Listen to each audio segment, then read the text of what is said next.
This Mountain West and Pac-2 preview part 1 edition of the Sports Gambling Podcast is brought to you by Underdog Fantasy. You can win up to 325 times your entry with their pick 8. Sign up with SGPN to claim your special pick and first time deposit offer up to $250 in bonus cash.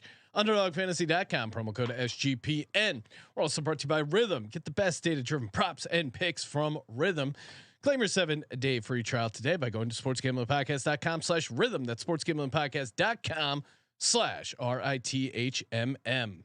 This is Coach June Jones, and you're listening to SGPN. Let it ride.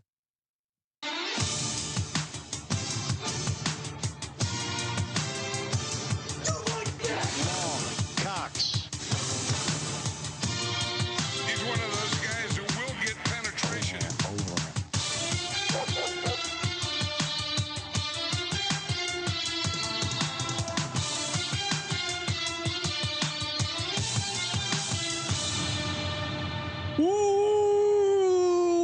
Welcome everyone to the Sports Gambling Podcast. I'm Sean, stacking the money green with my partner in picks, Ryan, Real Money Kramer. What's happening, Kramer? Dog. G'day, mate.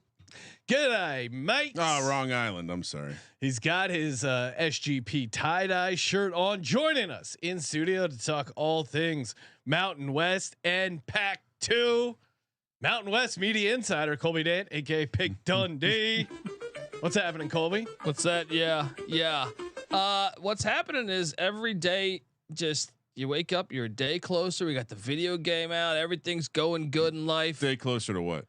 To 32 belly options. College you know football what I mean? kickoff. Yeah. I don't know if we were talking about death or having a deeper Well, conversation. death too. Death is always right around Yeah. the corner, but we can live forever by picking some Mountain West plays. Colby, you were out there, Mountain West Media Day. Obviously, everyone watching, listening to this is subscribed to the College Football Experience. Got your inside looks, inside coaches interviews, some bonus episodes. But big picture, what were some of your takeaways? And Kramer, we have to be careful with this episode and part 2, which is we're doing Sunday. We got to keep an eye on Pick Dundee, because I know as an interviewer, when you actually meet someone, it's hard to shit on them after the fact. You become enamored with them. Oh, hey, it was a good interview.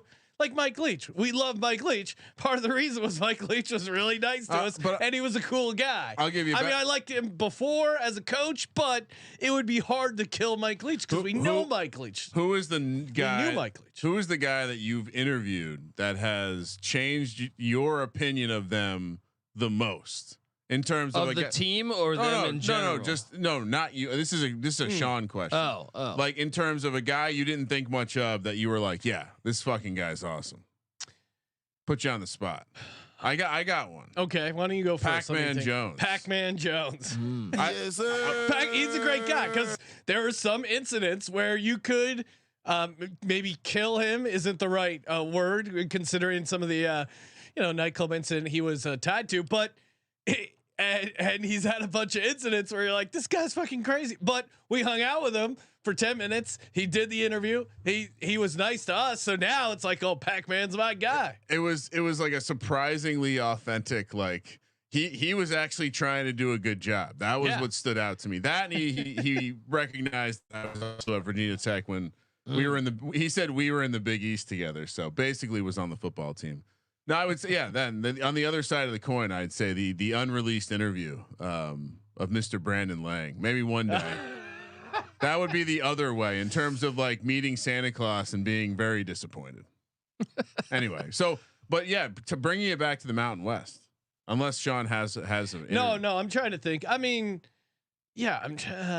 who is like immediately you were all in defending him. Well, it's more just like you go from all right, because I would say most of these things you go into it with the exception of maybe like the times I've spoken to like a giant or someone that I was like a fan of. You mostly go into it hoping that they're going to be willing to have a good conversation. I'll say this, Ryan. Brandon Jacobs was harder to hate after doing our show because, well, one, he gave us a great intro to the show. This is Brandon Jacobs. Fuck the Cowboys. So immediately it's a little harder to hate that guy. And he told us the story about trying to break the stadium in Dallas. Yeah, I broke some lights. I loved. He told Sean he would have played for the Eagles. Like the other team he wanted to play for was the Eagles. I love how much he just loved football. I love what a huge fan he was of his son. Well, I was gonna say, Colby, you better be ready to see his son's like a 5-star left tackle recruit. So let's watch go. out. Anyway, but yeah, who's that? What was the one program, team, coach, player where you were like, man, I'm all in on this guy, this girl, this guy or girl? I mean, well, I know you're a big fan of the commissioner. Look, Colorado State's Jay Norvell recently had Jerry Glanville on campus talking to the team. That's so pretty, that wins me over. That wins me over from the start. But look, I would say the one that because I had talked to Norvell the year before, I would say the one though that to me just came off super cool and that I had not met was Ken Niumatalolo. But the one that you're going to run through a wall for is Timmy Chang at Hawaii. Oh, really? After talking to Timmy Chang, I was like, I'm not talking to a quarterback. This has got to be a guy that played middle linebacker because like he's very passionate about his team and what's going on. And of course we had June Jones on earlier in the offseason, and he got again close to the program, super biased, I'm sure, but he got me hyped for Hawaii football. He got me in. Him saying, Braden Schrager is an NFL prospect, and this is a guy who has coached a bunch of NFL quarterbacks. He's made that call. Definitely made me way more excited about Hawaii this year. In Hawaii, you look at him. Even Phil Steele has a lot of trending up, trending in the right direction. This could be that third year where everything clicks for the head coach, the program. Like if I had to describe it, it'd be like Tedford and Calhoun. Because at the time Tedford had not retired, it's like they've been through this rodeo so many times, right? Timmy Chang and Sean Lewis, which is San Diego State's head coach, those guys had me like convinced, like I need one board a flight right now. Timmy Chang interviewing with me, he's like, we're building this there, and he keeps doing this. He's like, and we're doing this, really? and you're just like, we're gonna go there, and there. Okay, wait right? a second. And he's passionate about it too. He's like, and I knew when we hired Dennis Thurman, getting him Rex Ryan guy, we're gonna be a hard hitting defense. And I'm like, oh man, this is a quarterback talking to me. You know that moment where the guy at the dog park who has the fanny pack full of treats, and all the dogs are just standing around wagging the shit out of their tail. That's Colby. All the coaches that also had a tail wag. Colby's just like, like Colby's on one side of the table. That's what I'm saying. I was like, yeah, keep talking, keep fucking talking. Let's go. But you can see what it takes, right? Like that's why, I think both guys. That's why people speak highly because if you have energy, it does feel like you're given some credit and benefit of the doubt.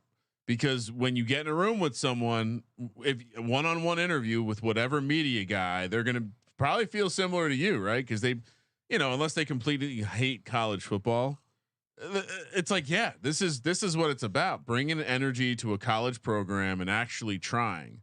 The other side of that coin is like the establishment that you already have the machine running, but that's like dying off big time. You got to have the energy. I'm a big as someone who watches. I now watch my kids get coached by like quote unquote professionals. It blows my mind when coaches don't have energy for young people. Like even up to the college level, it works. Every coach I've ever seen that is great because they have energy. Very rarely do you get to be great having fucking Andy Reid's demeanor. Belichick doesn't strike me as an energy guy. Go watch him when younger on the Giants. Like he was definitely a little bit more. Obviously, like Parcells to me had more energy than. But when they also too, I mean, when they coached together though, they did have some energy on them. That was a fucking fiery team. Belichick, I think, is a tough read. Like he went out of his way to like promote this like iron face, stone jaw, not going to give you jack shit in the media. I guarantee you we could do a cut up of him as the Giants DC, just fucking grabbing people by the face mask and getting into people. So I think he matured into that, in fairness. Yeah. Which I think happens. And also too, I think behind the scenes it was a different Belichick. Of course, everyone that played for him says that, but that's how most coaches mature. I mean, the Pete Carrolls are the ones that are more rare, where you maintain this energy into your 70s. And I think for the most part, you get Jack LaLanne, motherfucker. The stoic, the guys who are stoic get to be stoic because they win for a long time, and they eventually realize they don't need the energy anymore because they got kids around them to bring their assistants to bring the energy. I know, but bringing it home though, what I thought was great was I asked Troy Calhoun on, last season he gave me a dud. Yeah. I interviewed Troy Calhoun last year, and he's like, the NCAA rule changes. I just don't know how we're going to be any good this year. I know we have a lot of returning starters, but they keep trying to destroy this sport. And I don't know if I don't think we can win any games. And I'm like sitting there like, damn, I had Air Force as a contender. Right. And the way after talking to him, I was like, they're going to be horrible this year. No, he was actually great. And that was a great sandbagging. Yeah. And there's always normally, he was sandbagging. Last year he had a reference to the, what was it?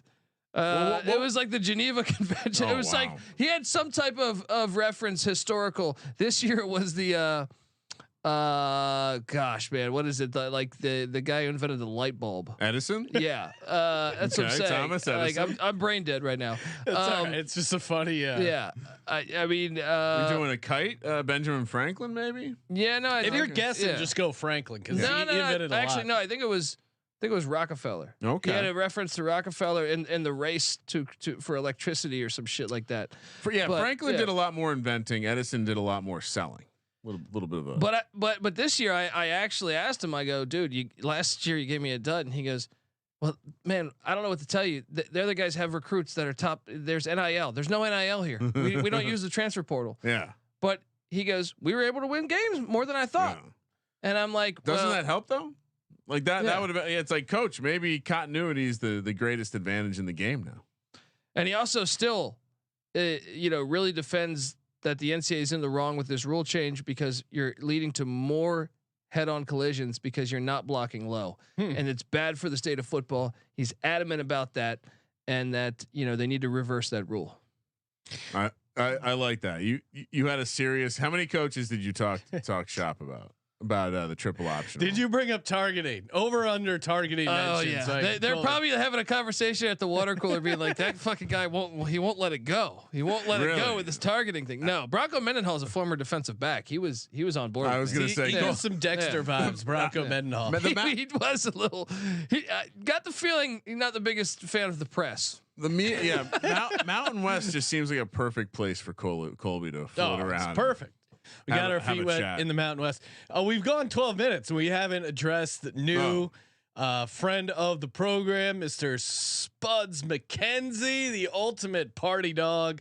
Love me some Spuds McKenzie. Got the sweet light here. And we even got a little. Wait, a light? It does turn on, but I think it messes up the lighting a little bit. A little bit. Look at this. Look at that. Look at this thing. Hold on. It is great how it bleeds into the shot of Colby and Kramer. Kramer, go back to your shot. Look at that. And look at that. Oh no, Spuds is getting into the whiskey. Spuds, you're supposed to stick to domestic beers. What are you doing? Oh my God, Jesus. Do you not remember what happened to Michael Vick? We gotta be careful. Best part is my actual dog Garth totally thinks this is a real dog. Kramer, I sent you the video. If you can pull it up real quick, I think people will get a kick out of this. Of course, youtube.com/sports gambling podcast. Check that out. But yeah, I unwrapped it and I set it down on the ground. I thought because he was on ground level originally. Okay, that's why my dog thinks it's a dog. But when we put it on the desk, he was immediately trying to get up on the desk and talk to the dog. Yeah, I'm working on the video right now. Why were you unwrapping? Is that an appropriate question? Oh, well, my wife got it for me as a gift and it came in a box and I pulled it out and it was wrapped in bubble wrap, packing paper. I was more just bringing it up to see if Colby had wished you happy birthday. Oh no, Colby did not wish me happy birthday. When was this? It was July 11th. It's all right, Wait, what day was July 11th though? 7-11. Wow. No, but what day of the week? What do you mean? All right. What does that have to do with Google this. It was on a Thursday. It's all right. Last Thursday. That's because I was talking to fucking Troy Calhoun. Right? I'm sorry. I was sitting there. I was busting my ass over there talking to coaches. And then I had to race back to the hotel to do the CFL gambling podcast. So, I mean, my apologies. Happy belated. How was your birthday? Oh, great. Thanks for asking. Yeah. I forgot that it was on National Slurpee Day. Yeah, come on. Yeah. It's Slurpee Day. I didn't even get a Slurpee though. To be fair, didn't even get a Slurpee. Didn't even think about that. I sent it to you in Slack, right? No, I got it. I'm having okay. I'm having personal issues. While you're working on that video, Ryan, perfect time to bring up Underdog Fantasy. Speaking of dogs, besides Spuds McKenzie, other favorite dog, Underdog Fantasy. They just launched their college football best ball product. Super fun. Not a lot of. I don't know of any other platforms off the top of my head that even offer college football best ball. College football experience is going to be covering it, doing some live drafts. Again, if you know college football, if you know deep rosters, skill positions, young, some freshmen, some sophomores, some underclassmen that might pop, you could really, I think, clean up in this. First time they're doing it. UnderdogFantasy.com, promo code SGPN, and they have some awesome specials for the USA basketball team. They're doing a couple. USA. I think they have LeBron higher, lower a half point for his first game, and then I think Joker is the other one, higher, lower a half point for his first game. I just got an entry. I called it the James Family Special. Higher, LeBron James half a point, lower. Bronny James under 5.5. I've been fading Bronny in summer league. It's been working out pretty well. UnderdogFantasy.com, promo code SGPN. Does he get to play on the Olympic team too? How does that work? I assume so. Yeah, why not? Does he get a tag along roster spot? Is there a tag along? The NBA is going to add a new roster. It's going to be a companion roster Bronny spot. Yeah, the Bronny spot. All right. I think I've made magic. Let's see if we can do this. I'm not going to make I'm not going to make it look pretty, but we can. This works. All right. The still image is still pretty funny. And I was kind of moving it to make it seem like Spuds was a real dog. Or say hi to Spuds. Say hi to Spuds McKenzie.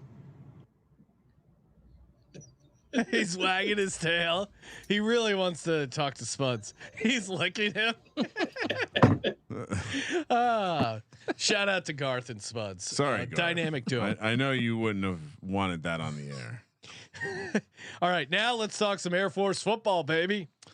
Yeah, let's get back into a little triple option. Maybe not. I don't know. The rule change. What more head injuries? So that's bad, right? That's what they say. Yeah. Well, legs are bad. Legs are important too.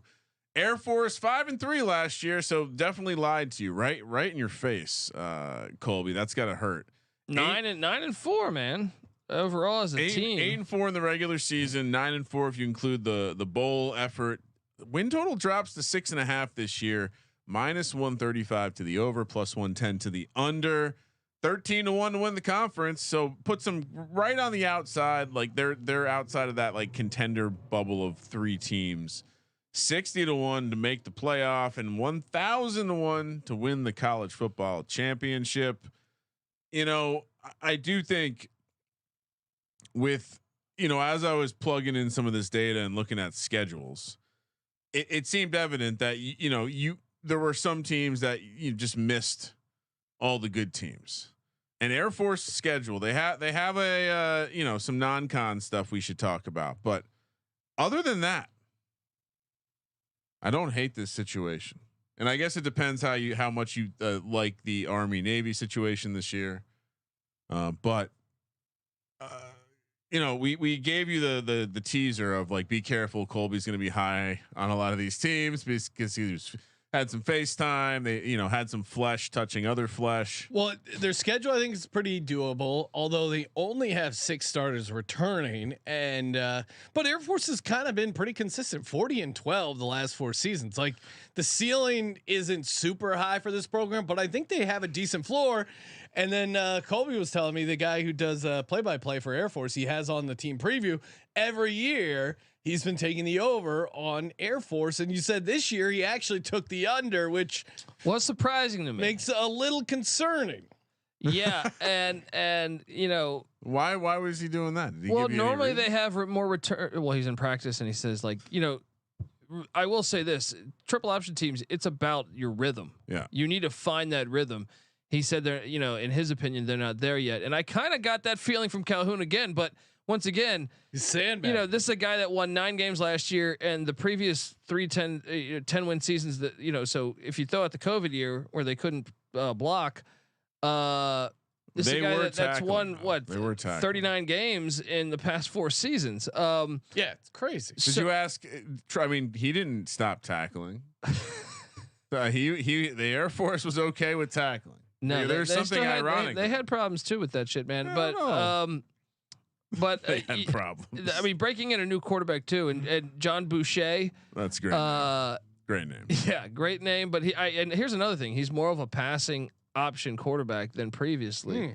So what are we talking? 4 or 5 passes a game? I don't know. He told me, but I will say this: I did say, "Hey, you got 6 starters returning." Troy Calhoun corrected me and said 5. Really? Whoa. He said 5. But that's what he likes to do. He sandbags. Yeah, keeps the expectations low, and then he knows you. He's a great fucking coach, though, man. And as much as I want to say, like, I'm weary of the beat writer. But just look at this: 17 years at Air Force, 130 wins, 82 losses. Like he's just really consistent. Every once in a while, there'll be a dud year, but you got to go back to 2018, 5-7, 2017, 5-7, but.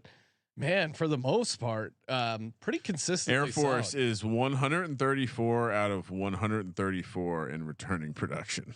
Yeah, that's bad, and that's where it gets scary. But also too, like, as Air Force, has it ever been about like the guys on the field? Like, no, it's about the program, it's about the coaching. Yeah, continuity helps, but sure. Look at what they start out with. Merrimack Warriors. Are they going to win that game? Yes, probably. Now at home against San Jose State, I think that's a 50-50 game. That's a tough game. But the fact that they're in Colorado Springs at elevation, of course, not as high as Wyoming, a good spot for them. And then at Baylor, obviously that's going to be tough. He beat Baylor in a bowl game about 2 years ago. So a lot of the guys on that Baylor team probably want revenge there. I think you got. You think they remember? Yeah, I do. They historically struggle in Laramie, so that's a little tough. But I will say right here, this is their stretch. They've had the upper hand on Navy of late. They could beat Bronco Mendenhall in New Mexico. He's in year 1, and they have definitely owned Colorado State. Now, Colorado State, I'm kind of bullish on this year, but historically, I think Calhoun's won. He's like 14-2 or something against Colorado State. Look at them 16 years. Look at them at home in the Troy Calhoun era. 76-25 at home, straight up. Like, so all right, they do have a bunch of road games, but if they win their home games, maybe they split Fresno State and Oregon State. If you want to be conservative, so it's 5 wins. Yeah. Can they win? Can they? Where are they getting road wins? Nevada. Where are they getting Nevada? New Mexico, maybe 2 wins. They might be able to beat San Diego State. So you feel good about them getting 2 road wins. One's going to be Army. Wait, the win total is at 6.5. 6.5. Yeah, they're getting 7 wins. I'm sorry. Aim high, baby. What's happening, Colby? Look, I did the preview. I took the over. I'll stick to it, but I definitely. What do you mean? What are you trying to? You're trying to change your pick? No rule. You can't Benedict the military academy. I'm taking the over 7 and 5. Why are you worried? He sandbagged you last year. Well, not only the beat writers never sandbagged me. 9-4, 10-3, 10-3, 11-2. I left out the COVID year. I mean, you got to go back to 2018.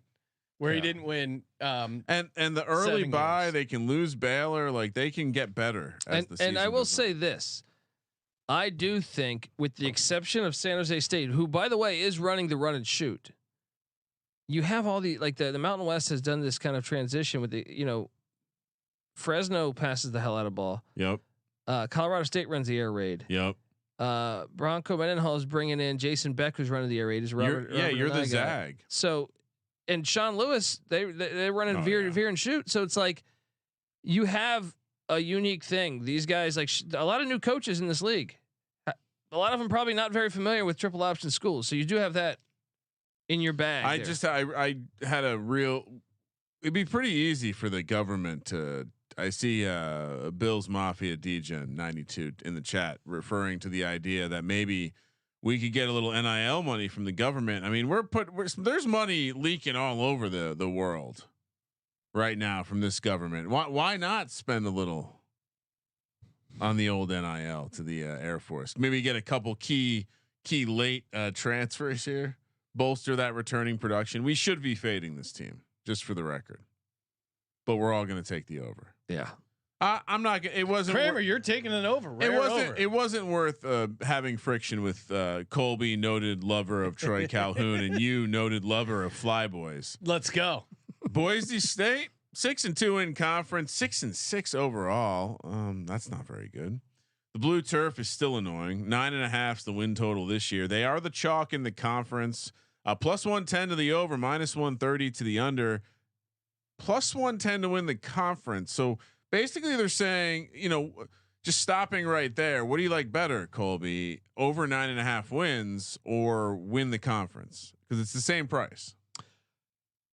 I'd still take the 9.5. I think. Yeah. Oh, I think you can go 10-2 and not win the conference. Well, that's what I'm saying. Like Fresno, to me, the news with Tedford makes me think a little longer about it. But I think 100% a team can go 10-2 in this conference and not win the conference.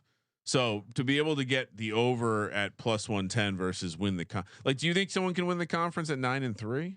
Maybe, I guess. Potentially. I mean, we have so many new coaches now with the two recent ones. This whole conference is new coaches. Basically. Plus 490 to make the playoff. That's the juiciest number we'll talk about in this conference, and 500 to 1 to win the national championship. Yeah, I don't think that's happening. 490 for the playoff for Boise State. That seems a little rich. Are they like? What's the hype all about, Colby? 5-star Malachi Nelson transfers out of USC. I do like they are getting they have all their starters back on defense. Yeah, Malachi Nelson might be one of those bitches who doesn't have his teammates at his birthday party. Really? I mean, Colby's deeper than I am, but I did see some stuff about him. Now, obviously redemption shit. Like he's a 5-star. But in terms of he has regressed as a prospect. Like he's not the prospect he was when he came out of high school. Was going to be the next Heisman candidate. Everyone based that off of him transferring to Boise, right? No, this is before he. I honestly, I read about this before he even went to Boise, as basically like it was a comparison between him and someone else, some other prospect from that same class, and kind of stock up, stock down kind of situation. And him having to go to Boise kind of accurate, then his stock is down. If that was the best option, I heard they put together a quite nice NIL package. So maybe it was the best option for him. But still, if you're a 5-star guy and Boise's the best option, I'm guessing he's not from Idaho. Big potato guy. No, I thought he was Boise State. That's what I'm saying. It's not his first choice, so he's down. Boise State. I know when the college football video game released their top 10 places to play at home, I don't think Boise State was up there, but why not? Since 2003, 100. They've only lost 15 games in the past 20 years. I'd love to zoom at in home. Last 5 years. So since what? 2018? Because they were very elite for a while there. Like that first 10 years of the range you just gave us, they might have only lost one game. Yeah. Since 2018, they're still 27-9, 75% at home. So to your point, they're not in the mix for national championship or when they what was their peak? The Fiesta Bowl. The guy proposing after the game, after winning with the statue. I mean, that was probably their hilarious. But you remember where you were when you watched that. That was like a moment. That there are not many moments. Ian Johnson's his name. Of the last 20 years or 25 years in college football, where everyone remembers watching that game. I'll tell you this: I wanted to kind of fade them and fade the hype, but 100%. But 10-2 kind of feels doable here. I think the sneaky spot that they're going to lose is the back-to-back road spot at Wyoming, Saturday, November 23rd. That's a back-to-back road spot. I think they could lose that. That is a big one there, but this guy's never started a game, but he's highly touted. Their running back Ashton Jeanty is a fucking stud. You could actually argue that he might be the best running back in the nation. At Oregon, they play week 2. They have an interesting schedule at Georgia Southern, at Oregon week 2. Then they have a bye. Then they have Portland State at home, Washington State at home, Utah State at home, at Hawai'i, which look out. I mean, they have a bye and then another at UNLV. All right, fine. San Diego State at home, Nevada at home, at San Jose State, at Wyoming, Oregon State at home. 3 losses feels possible here. It's still though like. But you still need them to. They're laying 10 points against Georgia Southern that first week. Fresno is not on the schedule, which normally gives them trouble. And the team that really gives them trouble has been Air Force, and they're not on the schedule either. I think you got to lean over here because I just don't like. There's so many. I know Spencer Daniels is a new coach, but he was actually he coached 4 games last year, and he was with the program. I think there's a little bit of a leg up on that, and. Where are the losses, man? They get a nice schedule like that. I'll tell you right now where. How do you get the 3 losses at Oregon? I'll tell you right now. I'm listening. Well, they get Washington State and Oregon State. Okay, so maybe lose one, but they're at home. Smurf turf though. That's fine. I'm just saying they're catching both of the Pac-2 teams.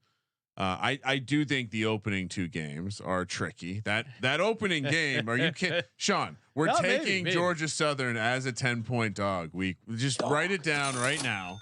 I do think that is a little sneaky. And Sean, when you watch this kid play quarterback, you're going to be so out on him. He's not a cold weather guy. I'm out on this. I'm telling you, I think they're going to lose that Wyoming game. I'm fine. There's a floor here, and to where the losses come from, I think they could start 0-2. And if they start 0-2, I'm feeling great about the situation because I know this quarterback's a little bitch. That's my stance for this. I this certainly season. Don't like them to win the Mountain West at +110. I don't like them playoff. I think if I take their over, it's going to be a 10-2. But yeah, you know what? I'm going to go under. It was either the College Football Inquirer guys or maybe our buddies over at CBS that were talking about his reputation. That I've latched onto it, and I'm just committed to the idea that he's a bum. Colby, what are you doing? I'll take the over. They brought in too much fucking talent, man. Chris Marshall, the former A&M wideout, and Cam Camper from Indiana. Like, if he's just, they couldn't throw the ball that successfully last year. If he could just throw the ball decently, this team is very complete. Their whole defense is back. The skill position players are really, really good. I know, and you built a relationship. No, I didn't. Not with Spencer Danielson. One of the few I did not interview. Okay, but you wish you did. You wish you did. All right, Colby 2-0 on the overs. If you're keeping track at home, Colorado State up next. Fort Collins, great college town. Sean, love it. 3-5 in conference last year. You know they used to be Colorado A&M. 5-7 overall this year. The total's at 6.5. Interesting. +105 to the over, -125 to the under, +1,500 to win the conference, 60-1 to win or to make the playoff, 1,001 to win it all. Not happening. Sorry, Rams fans. Just one of the better jerseys in all of college football, I would say. That's a classic Ram. I've seen some Rams in the wild in Colorado. Pretty awesome. Oh, when they go at it, there's nothing more other than bears primal. Fighting. Two in terms of 2 animals. Cocaine Ram would be a great sequel. In terms of 2 animals, some Rams coked up, firing away at each other. They don't bite. There's no claws. They're just smashing in. Their low man wins. They don't bite, but I wouldn't put my hand near them. Those horns. Colby, you remember that video we were watching of that moose? Moose would fuck up a ram. Yeah. All right. So Colorado State. Anything you want to add about the elevation of Fort Collins? Me? No, just in general. We like to talk about elevation from time to time. Fort Collins, not quite the elevation in Laramie or even in Boulder, I believe. So yeah, I don't know. Maybe not worth noting. Sean doesn't have his what device do you measure? Fort Collins? What device do you measure elevation with? Well, at the top of my head, Fort Collins 5,003 feet. Really? A lot of people don't know. I thought it was lower. It's actually lower than Denver. A lot of people don't know that. That's kind of what I was just saying, but yeah, I'm still surprised. Off the top of my head, 5,000. I'll still act surprised. They only have 3. Colorado State's interesting. They only have 3 Mountain West road games. They have a offense that could be borderline explosive. Phil Steele likes him on their most improved list. He does. I would have liked this number maybe a hair lower, but them going from 5-7 last year, hopping up a couple wins. I think, especially when you break down this schedule, feels somewhat favorable. Colby, what's your take on the Rams? Yeah, first off, Jay Norvell in general, I feel like the third year he really gets programs going. And they started a freshman quarterback last year. So and you see, he just said at media day, there was this thing. Him and Torrey Horton, their star wideout, were offered like I think $600,000 he quoted from Kansas State and a few other schools, and they turned them down to stay at Colorado State. I like how people are just airing all that out. Yeah, and but the big thing to me is the schedule here. Like they historically Boise has owned them. Boise's not on the schedule.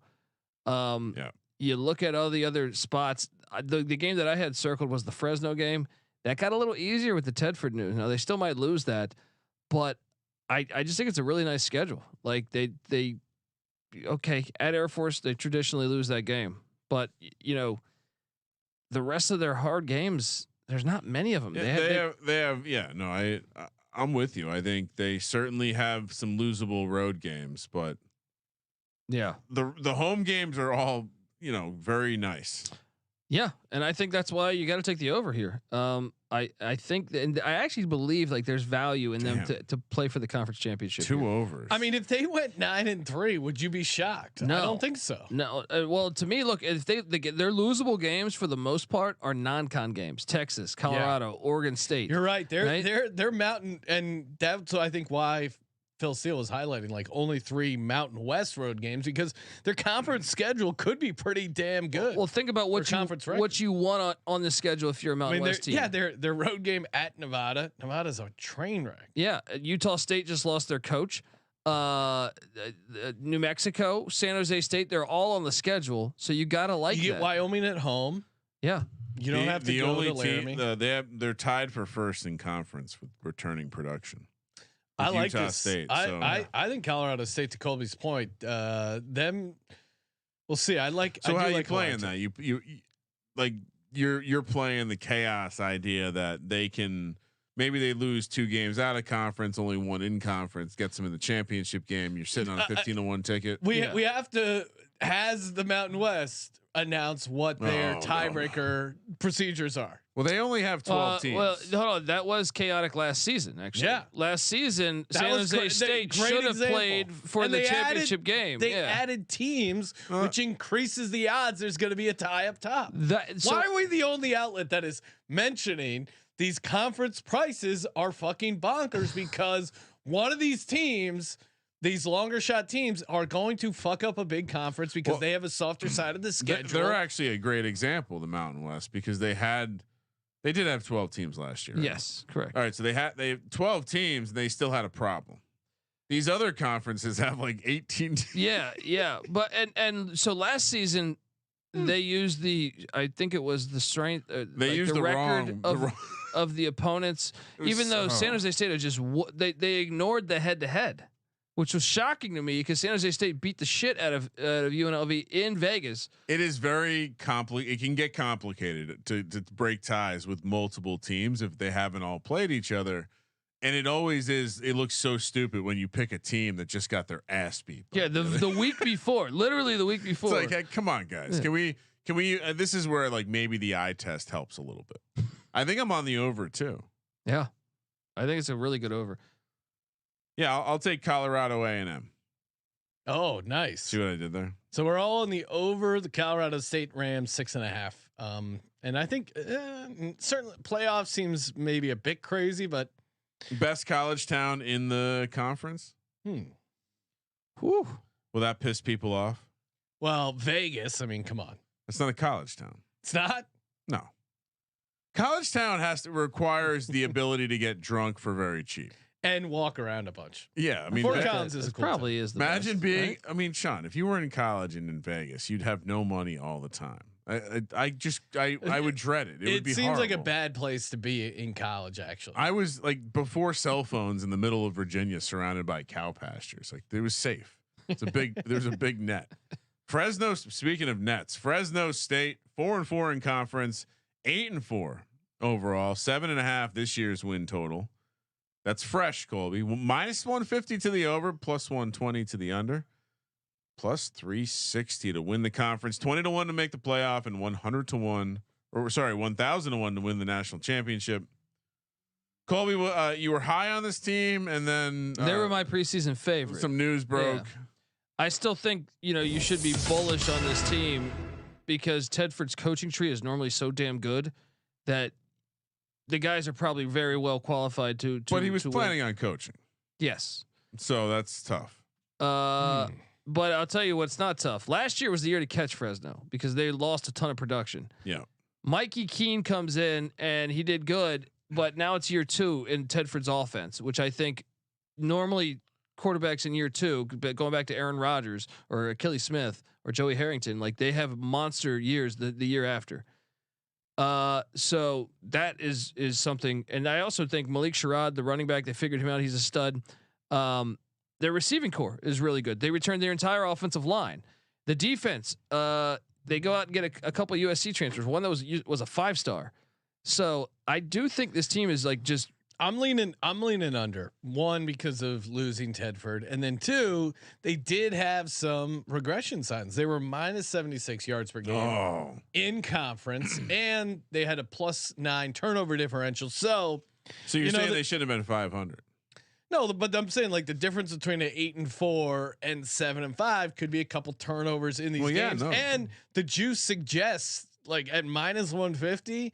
I don't know, man. I think losing Tedford, who is a good coach, I'll take the under on Fresno State. But the main thing is the schedule, man. The schedule, like I think they're favored in every single game, not named Michigan. So the minus 150 makes it like 7.9.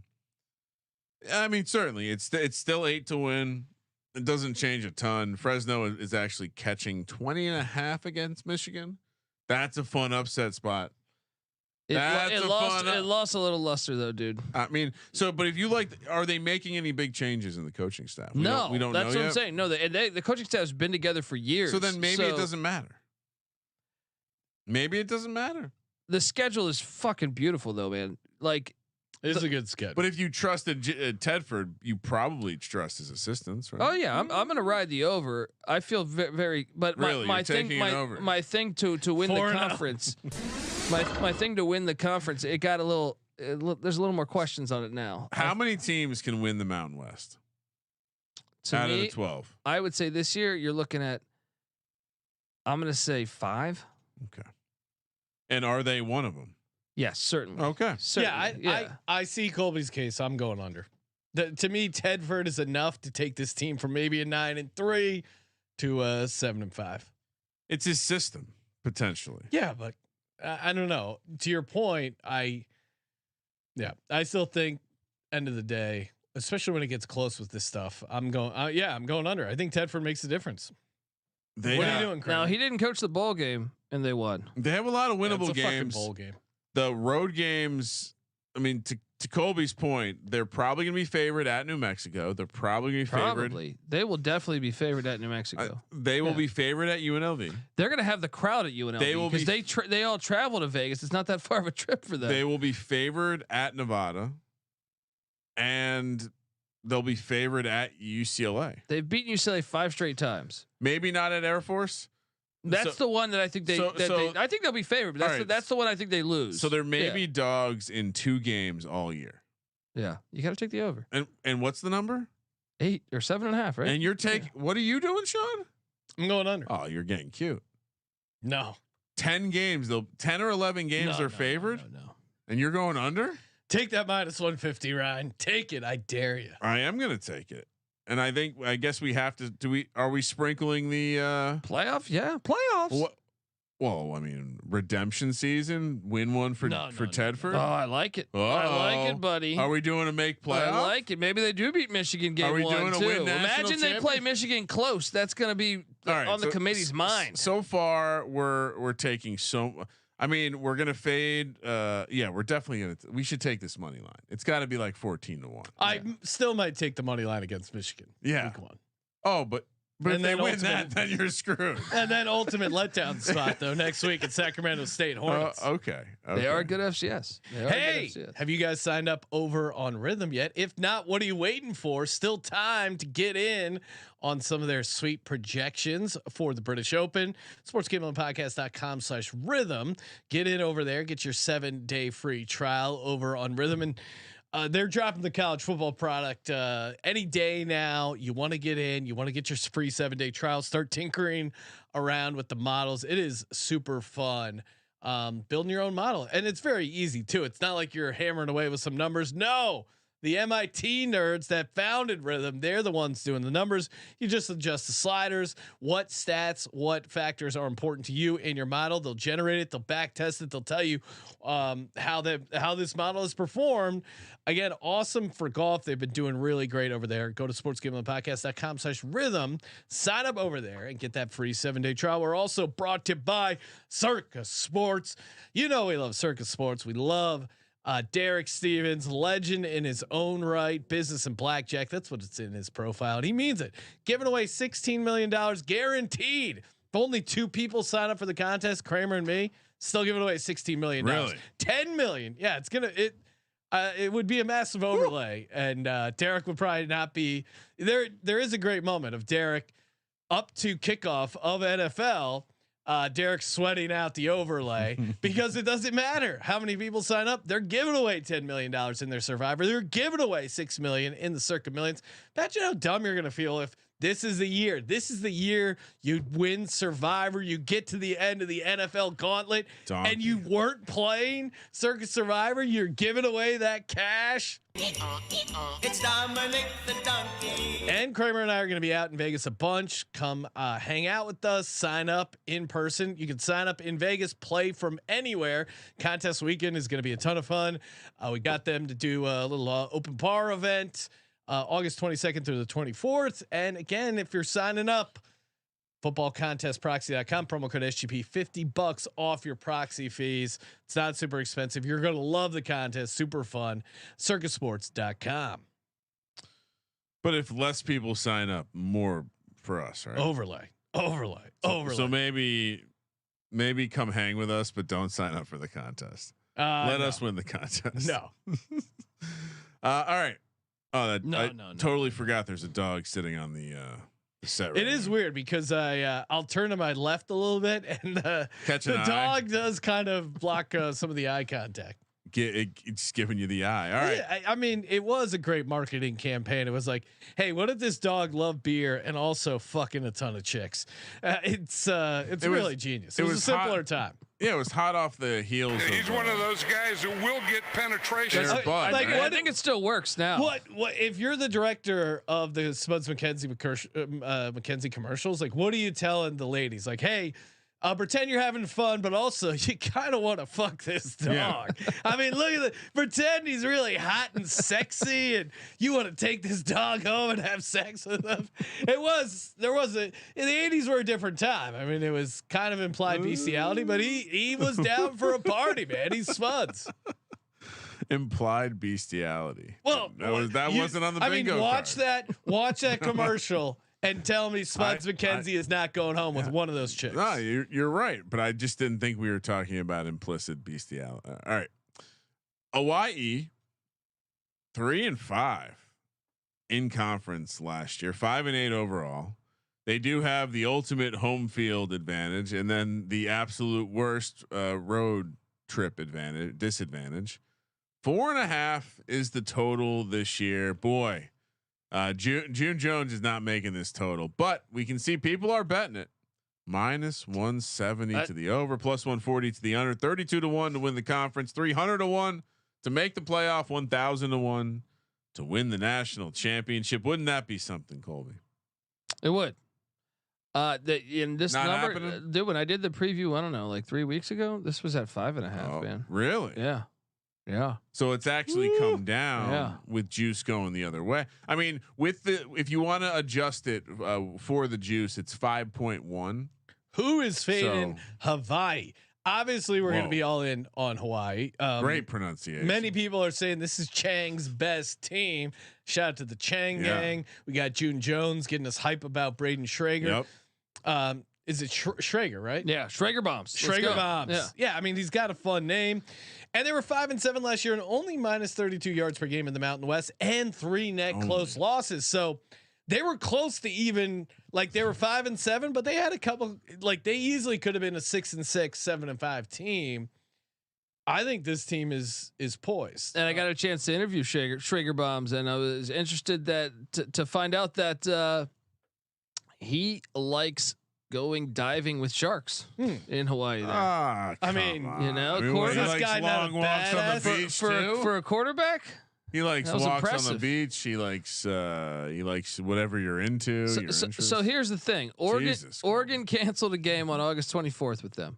Pussies. So now they have 2 FCSs. So that is why you should take the over. Delaware State, and Northern Iowa. They both count as wins. They do. Oh, yeah. So how could they hang 4.5 when they have 2 FCS teams? Yeah, it doesn't make any sense to me. And you got to like the fact you get a week 0 game before playing a UCLA team that really is all over the place as far as their roster, as far as their coaching hire. There's no way. What's that spread? They could be 4-0 to start the season because if they upset UCLA, they get a bye, then Sam Houston, then Northern Iowa. 4-0. You look at this Hawaii schedule. 4-0 is not crazy. Even 3-1.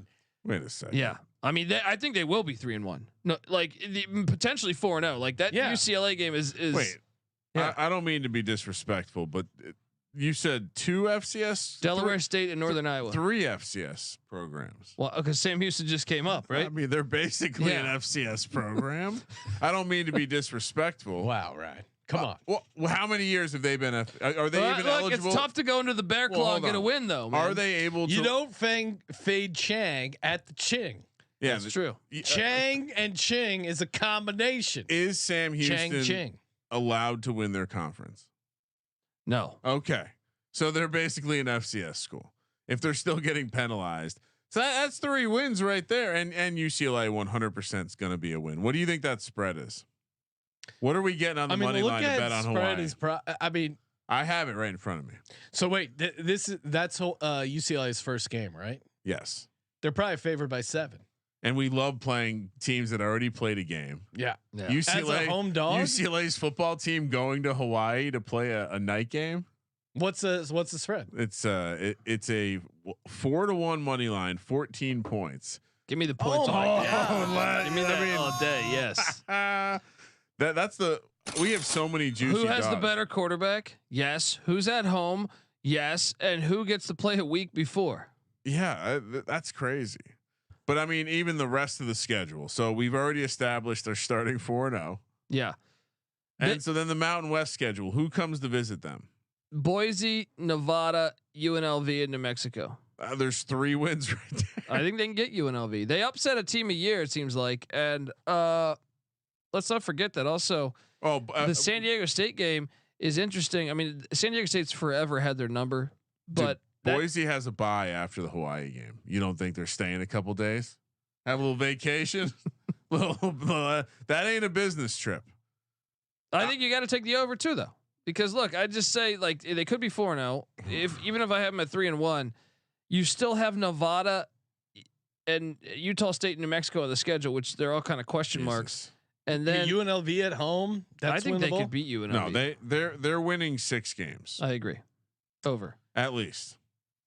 Over. Lock it up. I think they're dude. If Schrager plays well, this Colby has 5 overs. them getting them being like I feel good about 4.5. When it was at 5.5, I was like, them being, I mean, 32-1 to win the Mountain West. I mean, it's a kind schedule. Give me some of that. Would they host the championship game? They would. Oh, yeah. The 1 seed would. You know. I think their win ceiling is probably limited because their road games are tougher, but you know, crazier shit can happen. I guess. I think I'd rather just take the over. Okay, Mr. Safe.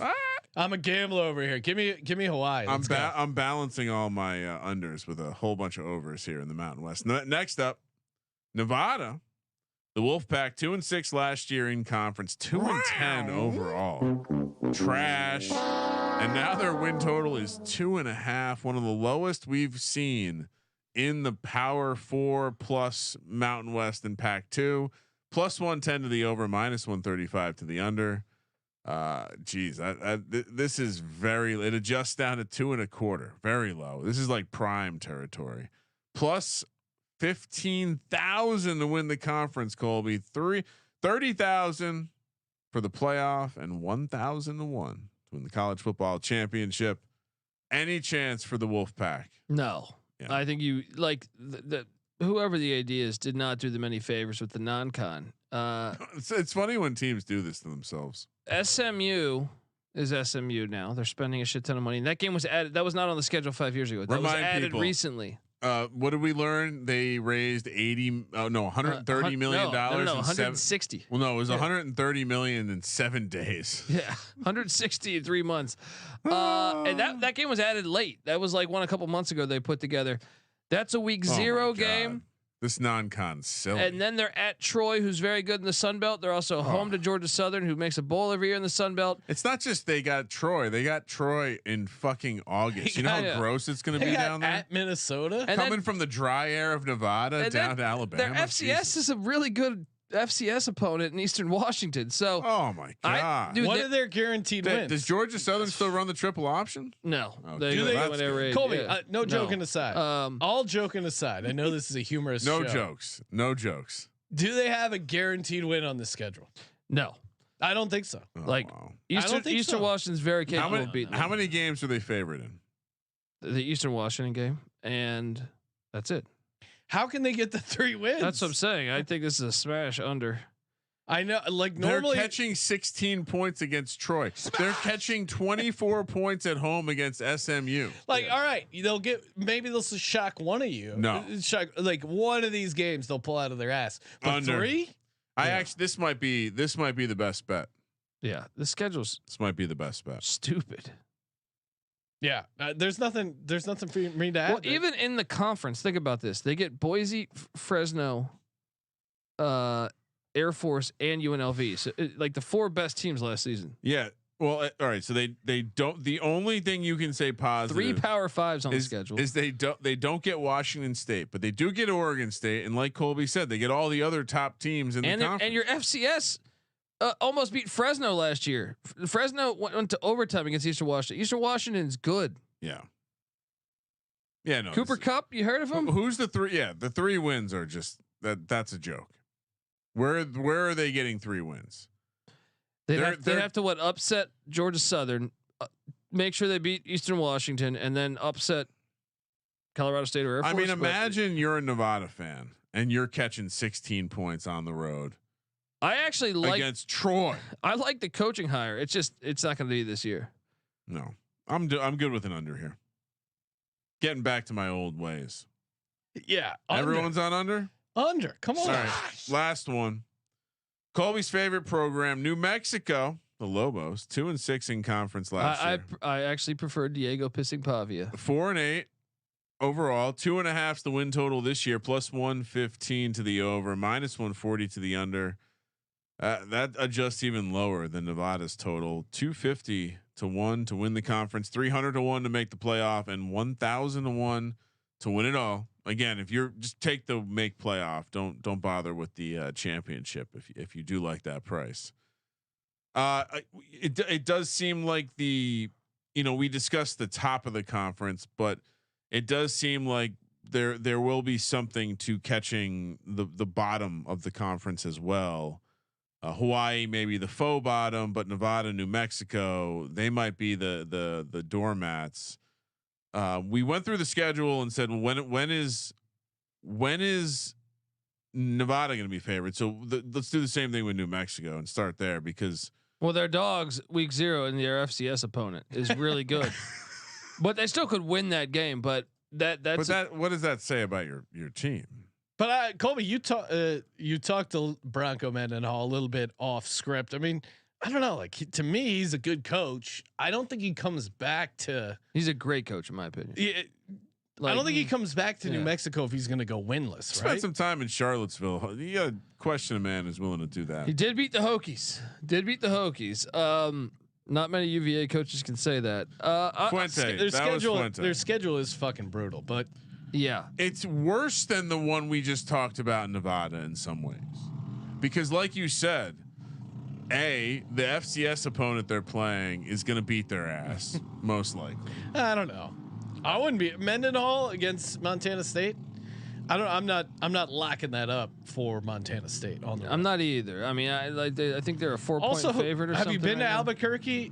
Secret elevation, and it's hot as shit in August. So Montana State coming to town, that might actually be a sneaky. I mean, what is the spread in that game? I think I saw it when I was in Vegas. Montana State -4.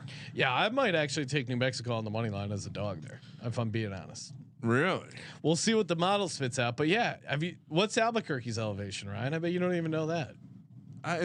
There's some elevation there. I'm not worried. 5,312. What if I told you Albuquerque higher in elevation than Denver, Colorado? Who are they playing? If you want Montana State. And where are they? Montana. And what's the elevation there? Bozeman? Yeah. I don't know. What do you mean you don't know? Oh, well, Montana State's in Billings. So. No, it's in Bozeman, right? No. Bozeman. Billings is only 3,124 elevation. So that's a little bit of a jump up. Colby, really, the Colby heat does is not What agree. are you talking about? It's in Bozeman. Right? No, that's regular Montana. No, that's Missoula, buddy. Elevation in Bozeman is 4,800 you're right. feet. Bozeman. All right, so that's still a 500-foot jump. 500 feet's barely nothing. I mean, that's nothing. It's the heat is what I'm getting at. Oh, okay. Hang out in Albuquerque in August, Kramer. I dare you. You eat some of those green chilies. Yeah, you're gonna be shitting for days. I love a green chili. No, at Arizona, at Auburn, loss. Fresno State at home. All right, at New Mexico State. That's winnable. That is Mexico winnable. State had everyone transfer the Battle of the Rio Grande. That is a winnable game. They got back-to-back at Utah State, at Colorado State. Super tough, but they get Wyoming at home. Maybe. I don't know. Hear me out on why. No. I'm gonna trust that it's Bronco Mendenhall. I'll just take the over. Yeah. Because and here's another thing. I think people will look and say, well, his first year at Virginia, he was horrible. Yep. Fair, but he was overhauling their entire. Bronco Mendenhall's a defensive guy. Played defensive back for Oregon State. Was part of Rocky Long's staff when he invented the 3-3-5. Danny Gonzalez, the previous coach, runs a 3-3-5. Right, so he's the roster's a little more familiar, in my opinion, than traditionally coming in. So I don't think it's going to be easy, but I think I lean over here just because I think Mendenhall Jason Beck, the offensive coordinator, will find a way to get that thing. He's the guy that converted Brennan Armstrong from safety to quarterback and put up monster numbers at UVA. I think they'll find someone and they'll be just good enough. Give me the win against Montana State. Give me the win against New Mexico State. And they'll upset somebody. Maybe it's Utah State. You know, he's familiar with the state of Utah. Goes up there. Maybe it's Hawaii. Maybe it's San Diego State. I don't know. But No, it's not Hawaii. We like Hawaii. I'm just saying. Where are all these? Or maybe wins it's Air coming? Force. Maybe it's Air Force. He's had a great track record. Colby, where are all your options. wins coming from? What do you mean? Everyone's 3 wins. No, I'm just saying everyone's going over. There's certain conferences. Where are all the wins going from? There's certain conferences where you got to ride overs, and certain ones you got to ride unders. Sean, you're not possibly. Sean, guess what the money line is against Arizona week 1. 20-1. 30-1. Really? Yeah. I'm with Colby. Bronco Mendenhall is going to win 3 games. I don't know how. Where? I don't know. I said I don't know how. Don't put me on the spot. Road, all the conference road games are they're fucking gonna have a hard. good defense. They'll figure out to have like a respectable defense next year. And that running back next year transfer from Iowa State, Sanders, I think under hater hammer. Colby did come in with 6. What 6 under? Oh, he took Tabata. overs. He took Tabata's under. All right, time for our locks and a future. Kramer, what do you got? Well, I feel like we should do 3 again since we did. We're gonna do 3 in the next episode. Nevada under. Okay. Definitely Nevada under. That's my favorite under in this episode. Hawaii over. Okay. I don't know. The Fresno situation just seems like we're gonna have a magical season. The ghost of Tedford, although he is still alive. Let's go. It's Fresno State over 2 over. Wow. I've been locking up. What's over. your future ride? Oh, so we were workshopping a lot of stuff. We were discussing maybe Colorado State, but why don't we? I think we sprinkle a little Hawai'i conference. Now that we've gotten through it all, that's going to be my. Oh man, that was going to be mine. You can copy. Yeah, I can. All right. So for me, Air Force over 6.5, Hawai'i over 4.5, Colorado State over 6.5. So I'll take Hawai'i to win the Mountain West at 32-1, and Colorado State to make the college football playoff. No, just do Mountain West. Yeah, Mountain put West me down 15. for Colorado State conference too. 15. All right. Colby, what are you doing? Let's lock up that Nevada under 2.5. Then Fresno over 7.5. And I will then go Colorado State over 6.5. I almost did the Colorado State one. What do you got a future, Colby? Let's take Colorado State to win the Mountain West. Was that plus 1,500? Yeah. Also, give me a little bit of Fresno to make the playoff. Let's go. And that is 20-1. Yeah. Let's get it. So is that real? What? I'm just saying. You think there's value, and then are they actually gonna let them in? Well, it's true. I'm sure there are going to be odds if if they give Michigan a scare, they could. What Group of 5 conference you think gets the bid? That'd be a good future for someone to put up. Well, it's weird. I think like Memphis and the AAC's got a great shot at it. I do think it's going to come from one of the shittier conferences. So Liberty, you think Liberty? Liberty's a good. That's probably the Appalachian State in the Sun Belt. Sunbelt, Toledo in the MAC. Well, I think it's one of those things. Like the metrics will probably say, "Hey, these are similar conferences." Like, but the disparity, like the Mountain West, does seem to have a little bit more of that Big 12. You know, a lot of teams can beat a lot of other teams. Dude, the Mountain West is, to me, like with all those teams leaving the two AAC, bad teams. It's a way better conference than any other conference in the group of 5. It's all. I mean, not. I would also say it's one of the more interesting, like, set of road spot. Like, everything about the Mountain West is interesting. It's my favorite conference. I would say that. If the Hokies, when the ACC falls apart, if they extend that invite, that would be awesome. I mean, of course, Blacksburg, not far from mountains. You know that, Colby. But no, yeah, 100%. I mean, think about all the jersey combinations and all, like, some of the locations they go to. It's a great, and they play late night on the West Coast. So when Sean and I are sitting out at the Circus Sportsbook after the show, it's like, all right, well, I guess we're gonna bet on this fucking game. Shout out to the Mountain West. Let's go. Shout out to the Mountain West. Check out all our college football conference previews. Check out Colby Dant on the college football experience. Get in on one of their live college football best ball drafts. Underdog Fantasy, promo code SGPN. I'm sorry. Shout out to the man in the box. Colby's watching some videos from the Bet Detective right now. Scumbagger of Hans himself has some plays for the U.S. Open. Still time if you're watching live. Gave out some stuff for the U.S. Open. Doesn't it start in like 5 minutes? It does. Thank you for participating in the Sports Gambling Podcast. For the Sports Gambling Podcast, I'm Sean. Second Money Green. He's Ryan. Respect the Pac-2. Kramer. Let it ride.